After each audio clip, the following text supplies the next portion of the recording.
Når du så har været på byggepladsen og har udført dine kontroller, så skal du lave det næste dokument, der hedder B322X. Og som jeg nævnte tidligere, jamen så er det her, du dokumenterer, at du har kontrolleret det, du planlagde i det foregående dokument. De minder meget om hinanden, de dokumenter, og man kan kopiere meget fra det ene dokument over det andet dokument. Der er dog små variationer. Blandt andet så skal du skrive, hvem er kontrollanten. Og en kontrollant, en uafhængig kontrollant, skal have kompetencerne til at kontrollere det konstruktionsafsnit, man kontrollerer. Så det vil sige, at man kan ikke sætte sekretæren til at kontrollere ude på byggepladsen. Det skal være en fagligt kompetent medarbejder. Udover det, så kan man også have assisterende kontrollanter.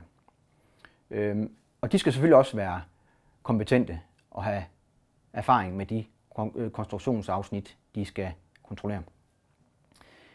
Men selvom du bruger assisterende kontrollanter, så er det stadigvæk kontrollanten, der har ansvaret for, at det, den assisterende laver, er korrekt. Så der er kun én, der kan have ansvaret for kontrollerne for hvert konstruktionsafsnit.